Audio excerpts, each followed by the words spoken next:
Greetings, friends. Good morning, afternoon, evening, whatever your time zone might be. Wonderful to be with you and to practice together as we all join from different places in the world.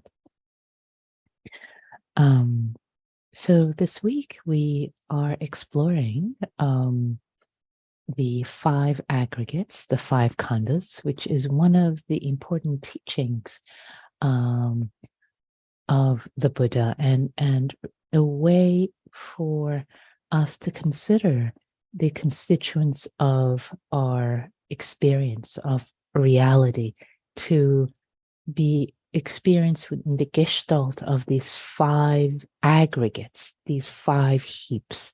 That's really the way the word aggregates can make sense, because they come and they conjoin together. So yesterday we started with form, the body, form, internal, external.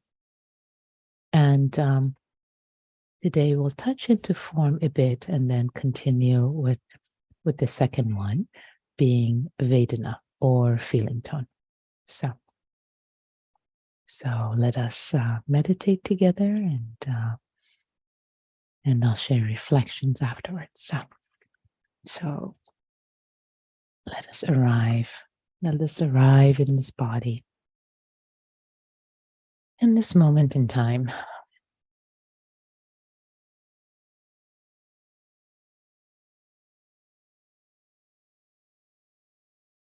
Coming together from different parts of this planet, this precious planet, coming together with wholeheartedness.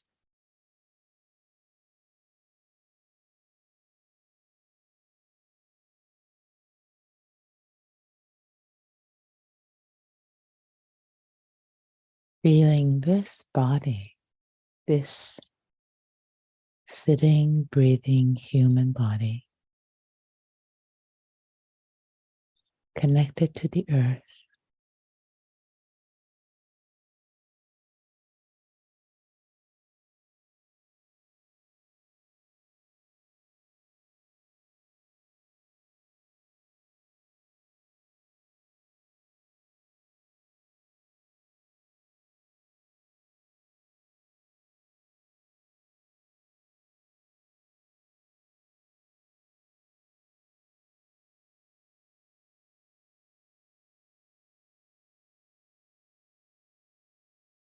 feeling our sit bones, sensations of contact,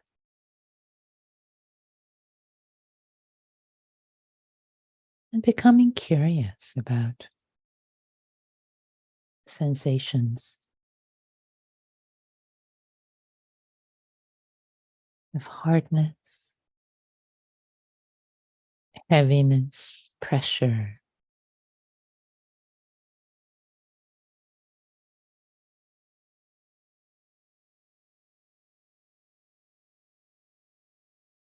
heat and cold.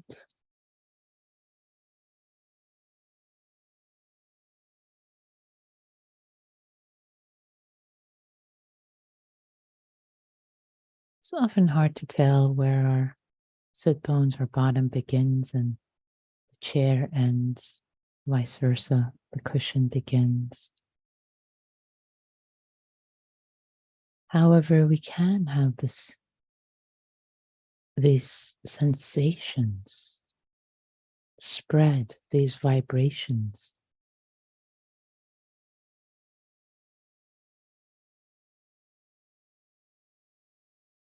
where the concept of a bottom and a cushion breaks down. It's just sensations, raw sensations.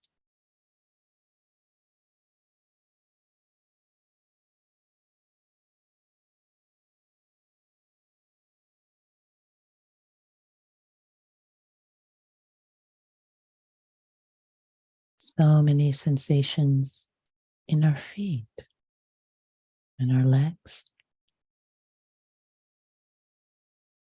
vibrations, pressure,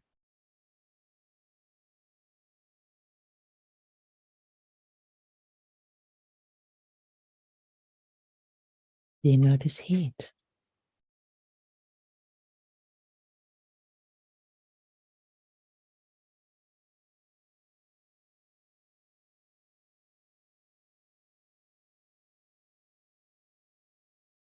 The entire lower body, the feet, the legs, sit bones,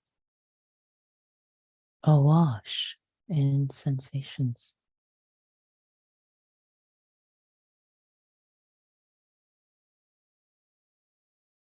Hands,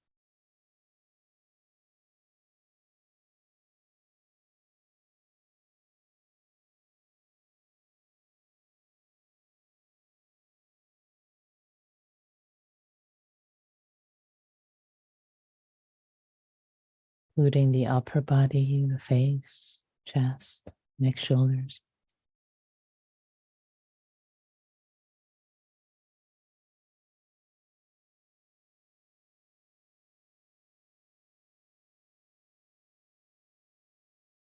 Relaxing, relaxing and receiving this flow, this waterfall of sensations. Quite awesome. Pausing, breaking, taking a break to notice, to receive this miracle. Flow of sensations. Here, there, everywhere. Wherever they call your attention.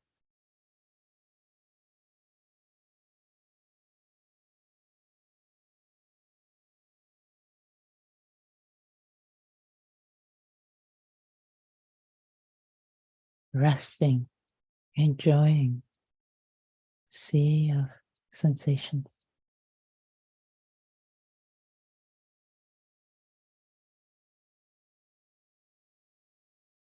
Rest in it.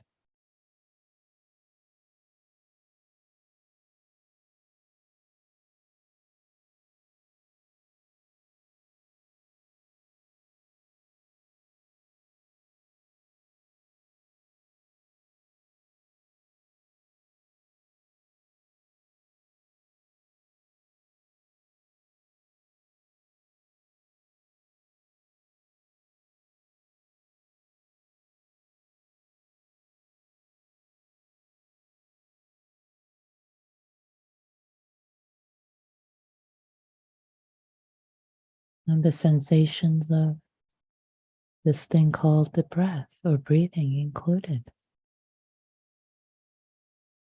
Known, experienced as a flow of sensations.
Allowing awareness to know, to be tethered in the flow of sensations,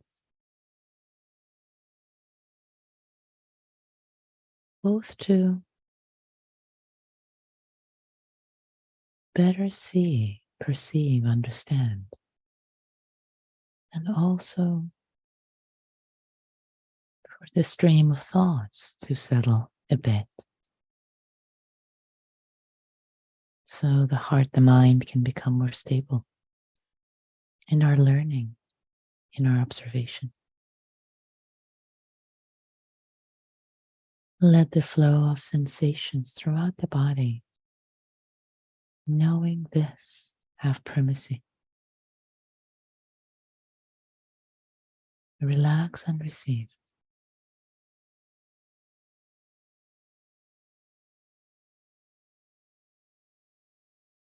Vibrations, pressure, love, heat, coolness.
Just for this period of the in-breath, can we make the sensations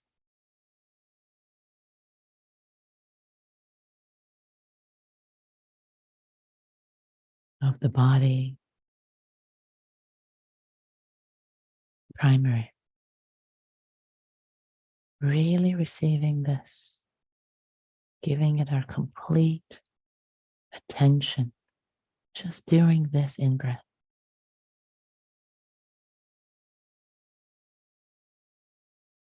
And then renewing our resolve for just this out-breath, completely dedicated, devoted to knowing the sensations of the body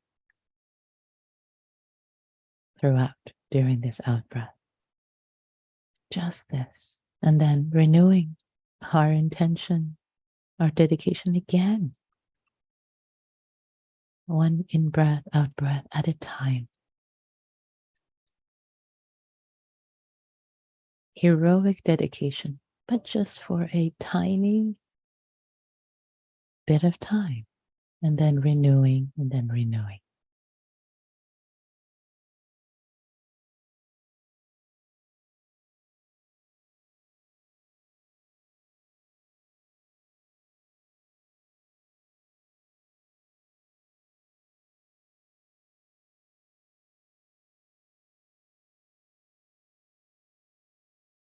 Tiny packets of heroic dedication strung together.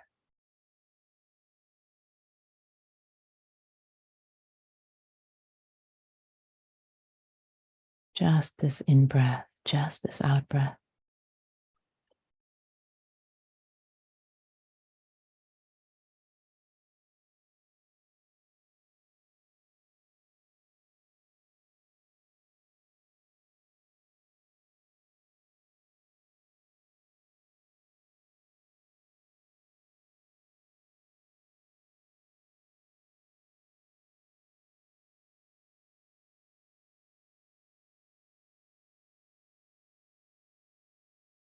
Just for the duration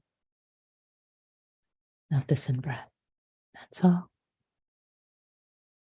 For the out breath.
As awareness perceives the flow of sensations, let us now also open to knowing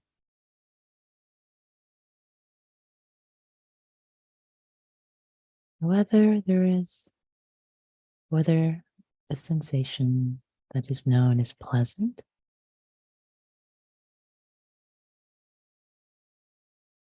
or unpleasant.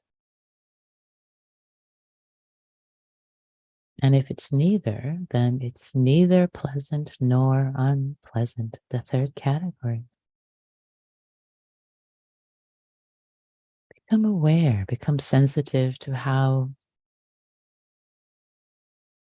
the mind is labeling, is perceiving given sensations.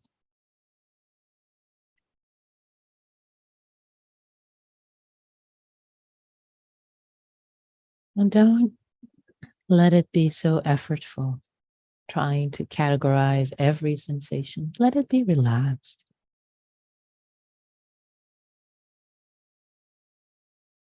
As you're knowing sensations, they'll come to you.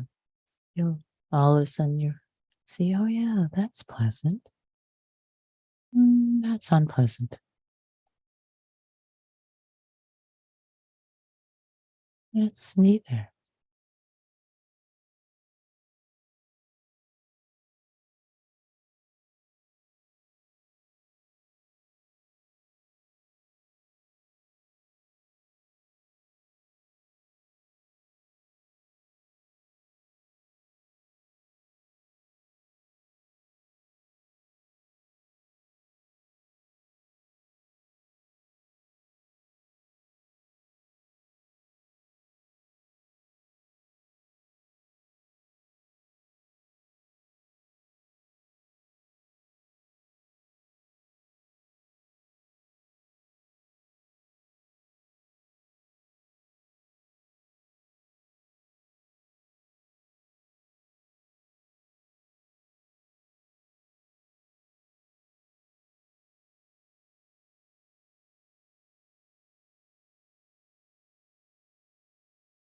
Becoming sensitive, sensitized to know in this way,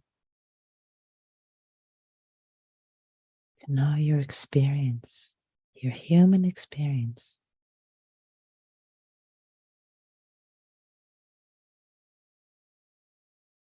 in this particular way.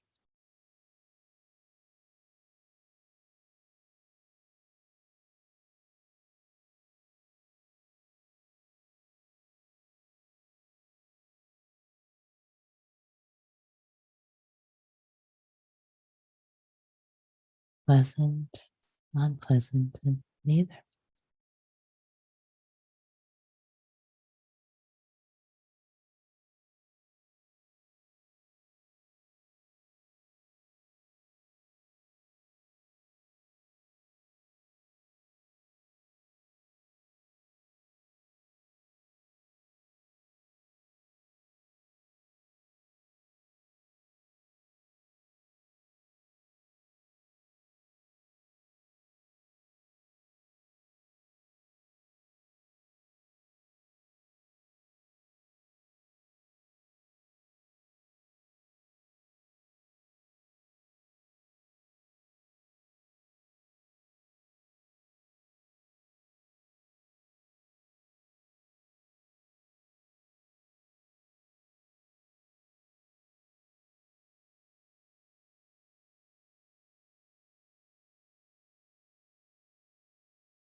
There may also be sounds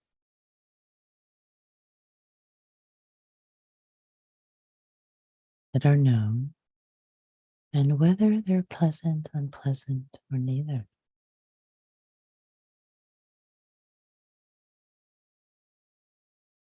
as well as mental objects, thoughts streaming through. Are they pleasant, unpleasant, or neither? Notice. Notice how the mind is relating to them, labeling them. Their Vedana, their feeling tone, pleasant, unpleasant, neutral.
Really tuning into this overlay of pleasant, unpleasant, or neutral for the flow of experience and how it impacts colors or experience. These labelings.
As we keep tuning,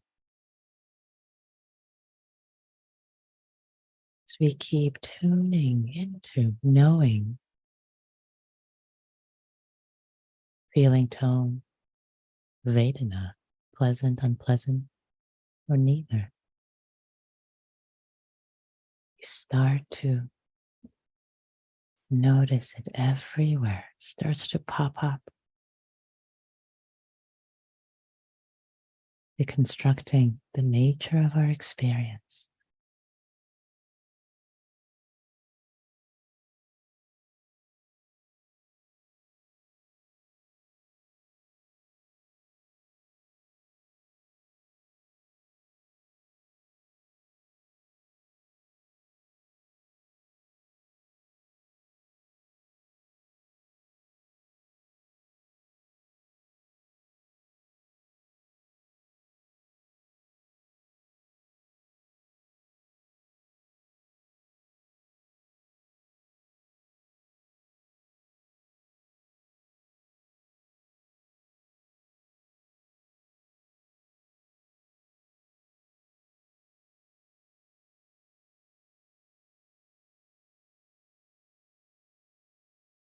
And as we bring this meditation to a close together,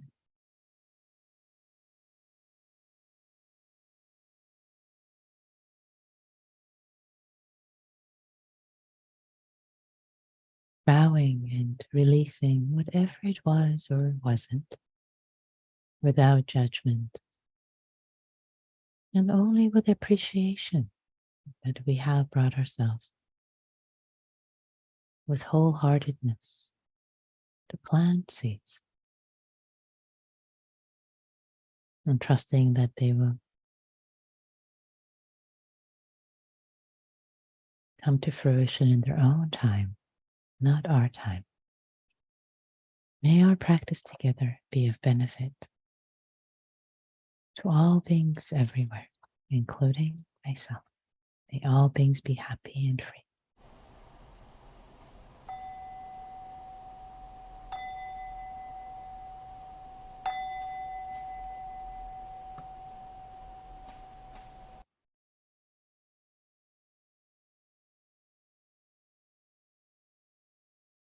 Thank you for your practice, everyone.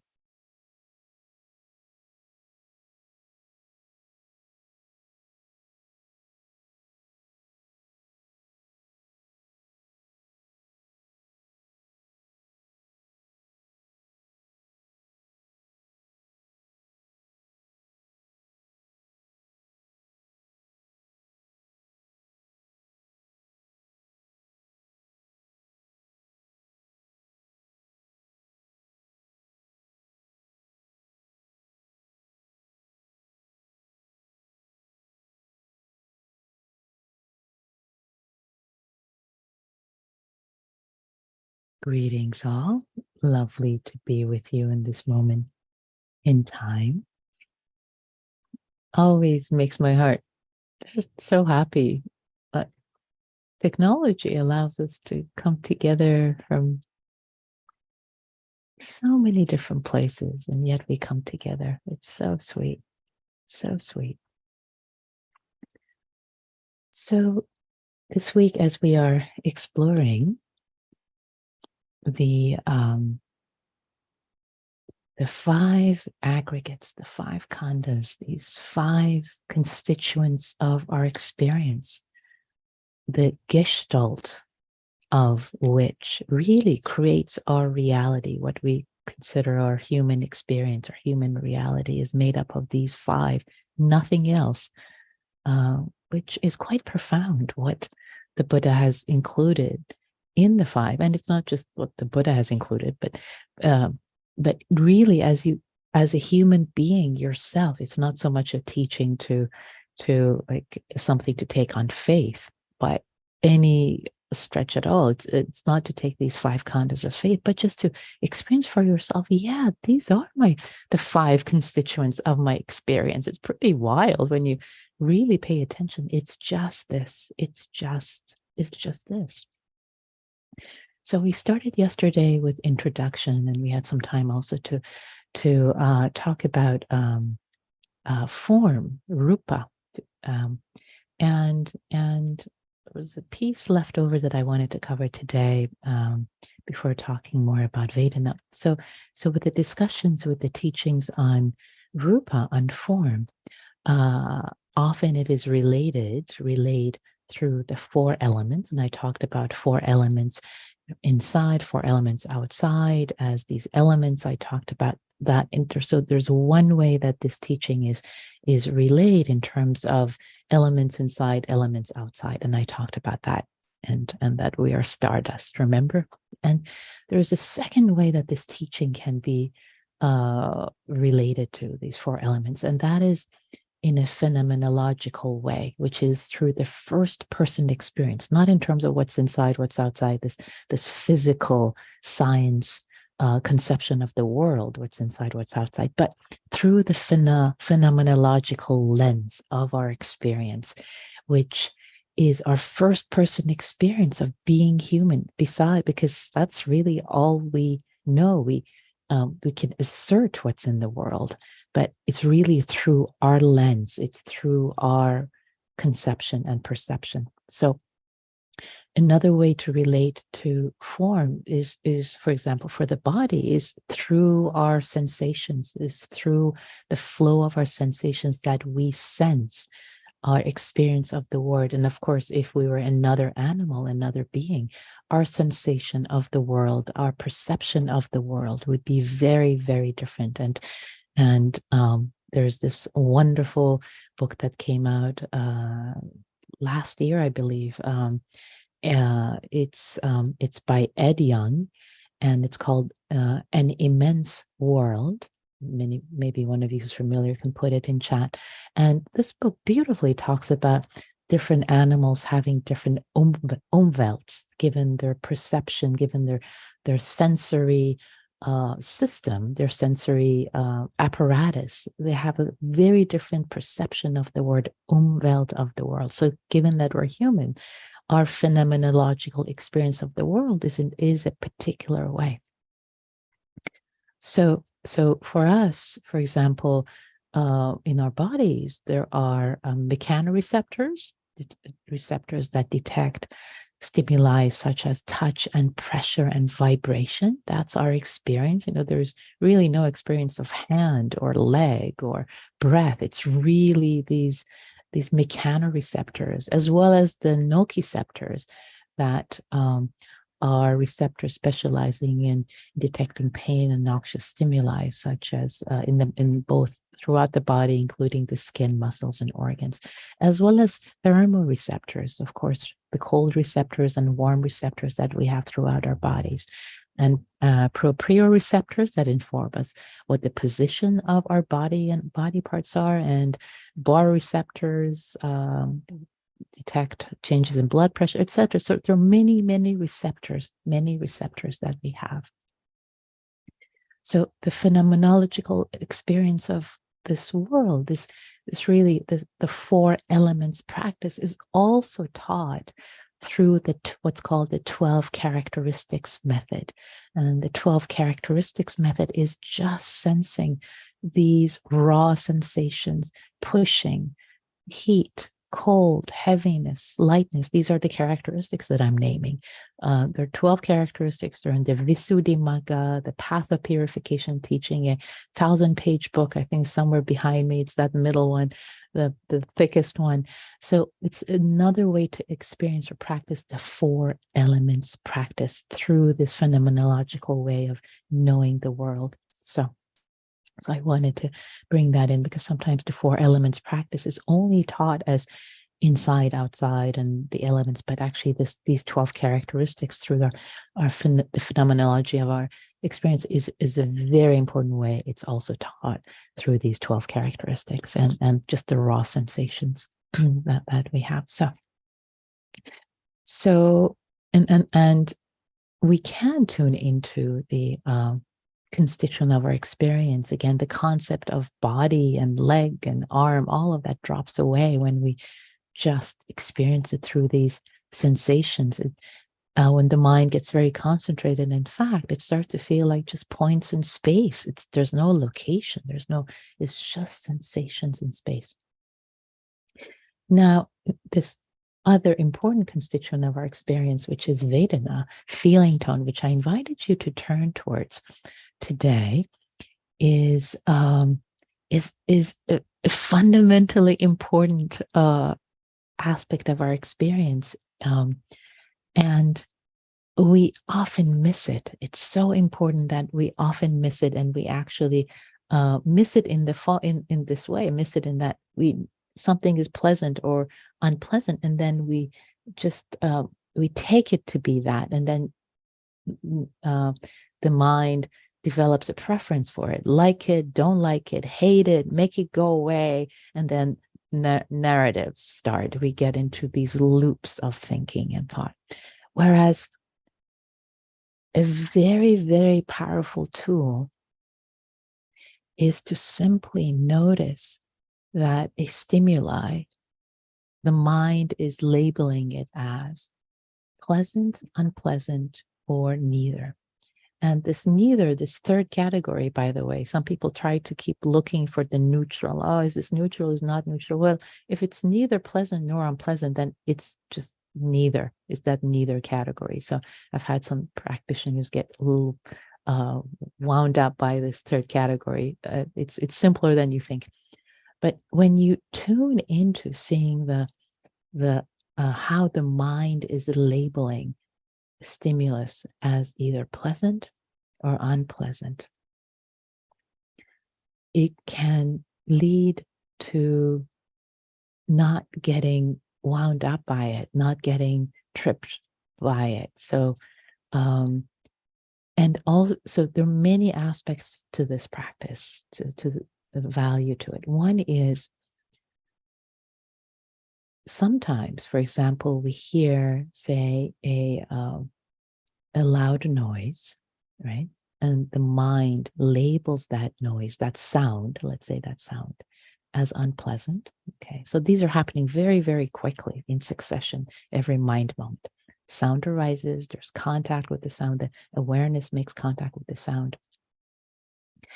And this labeling of unpleasant, arises. So Pasa is contact arises, and then Vedana, which is this labeling, the mind labels in a particular way, given the mood it's in, given all the previous history we have had, etc., etc. So these labels, these Vedanas, are kind of laden with causes and conditions.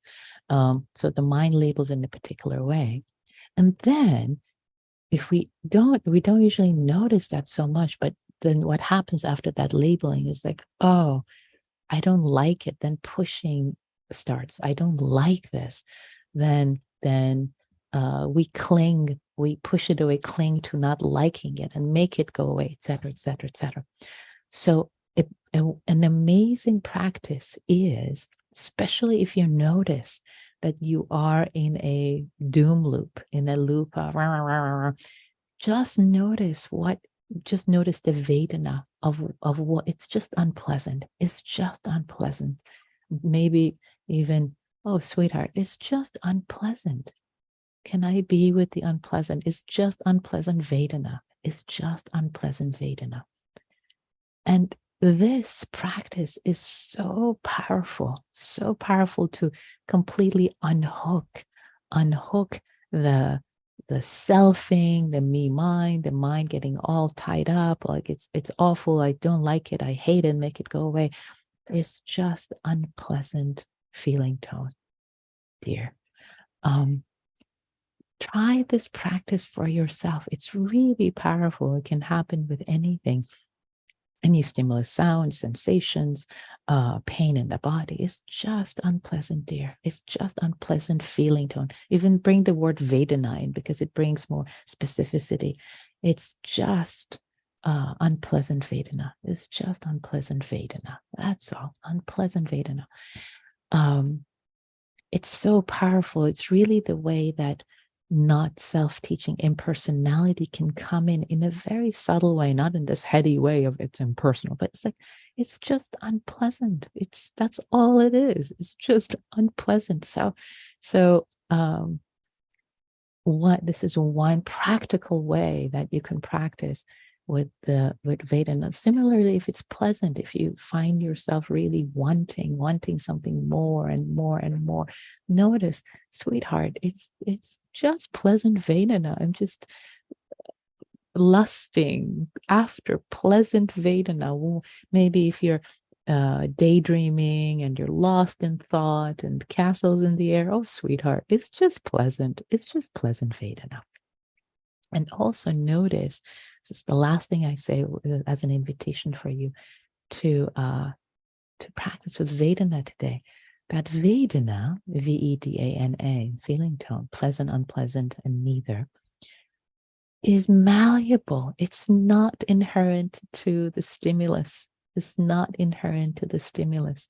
So, for example, a sound of a bell can sound really pleasant, and or it can or it can sound very unpleasant, and actually it can switch back and forth and back and forth. It's not inherent in the sound of the bell. It's really how our mind, given the state and expectations and all of that cluster of all these five khandhas, really, especially the mental phenomena, is labeling it in a particular way. So here, see how flexible really it is. It's not fixed. And that brings a sense of freedom. That also brings a sense of impersonality. It's not personal. It's just, how this mind in this particular moment, given all these causes and conditions that keep changing and shifting and moving, label this phenomena in a particular way. Oh, sound pleasant, sound unpleasant. I notice sounds because the sounds are one of the easiest ones to ascribe meaning to. Ascribe Vedana to, but sensations as well. Maybe I'll just make one exception. Nociceptors, when nociceptors in the body detect pain or noxious stimuli, there is a tendency they tend to inherently feel unpleasant, but even them, when the mind is really concentrated, I know I've had experiences where sense of pain actually can even feel, wow, this is like fireworks in the body. There's pain everywhere, but this sensation is so interesting. The mind is so concentrated that even this quote unquote unpleasant sensation can feel quote unquote pleasant because mind is so concentrated and has so much peace and curiosity about it. Okay, so thank you so much for your practice, for your interest, and we will continue with the 5 aggregates tomorrow. So please pay attention to Vedana today, and the whole world will reveal itself to you. Be well. Till tomorrow.